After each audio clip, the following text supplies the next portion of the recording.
Hi, my name is Eric Roberts and I'm coming to you live from Iraq. That's right. Now, although Iraq lies in the Fertile Crescent, just looking around, you can notice that the majority of the country is desert and plains. Now it is 438,317 square kilometers as a country, and only 950 of those square kilometers are water.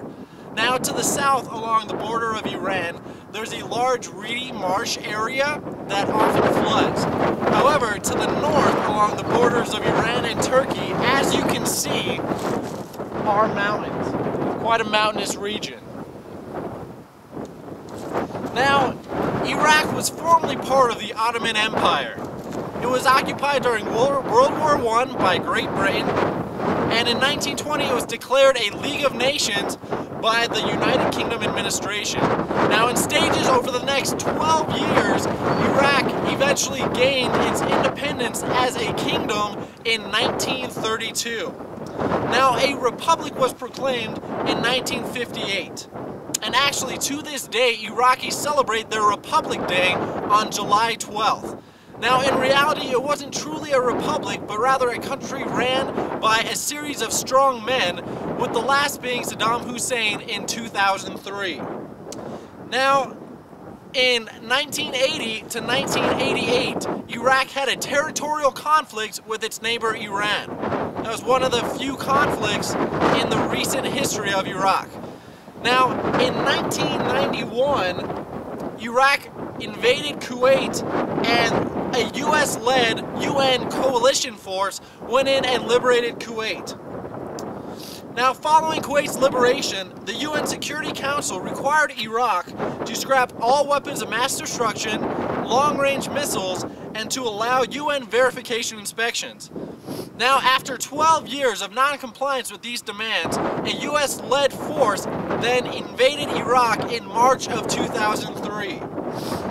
Now, since that invasion, in October of 2005, Iraqis have approved a constitution, and later that year in December, they elected a 275-member Council of Representatives. Now recently, just in December of 2010, a new government was approved in which every region of Iraq had a representative present in that government. So this is a very recent development. Now just a little about the individuals who are living in Iraq, the citizens. Now currently there's approximately 29,672,000 people living in Iraq. Now 75 to 80% are Arab, 15 to 20% are Kurdish to the north, and Turkmen, Assyrian, and other ethnic groups make up about 5% of the population.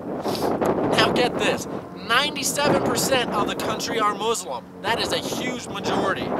Now 60 to 65% of them are Shia, and 32 to 37% are Sunni. Now Christians and other religious groups comprise the remaining 3%. Now over the history of Iraq, they have had 6 different flags. Now currently in the distance there, we can see the current Iraqi flag.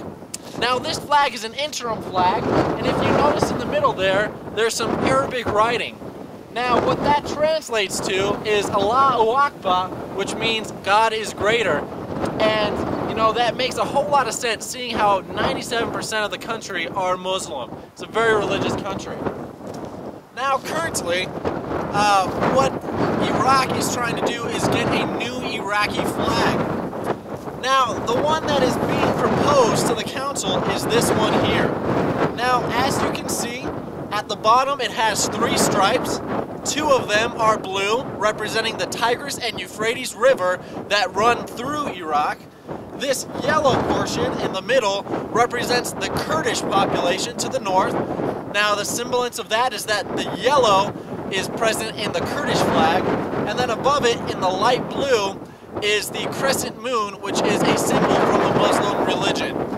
Now Iraq has had conflict for many, many years, and currently there are still conflicts going on. Now to go more into depth about the current conflicts, we're going to go to the next team member, Miss Spilka. Go ahead and take it away, Miss Spilka.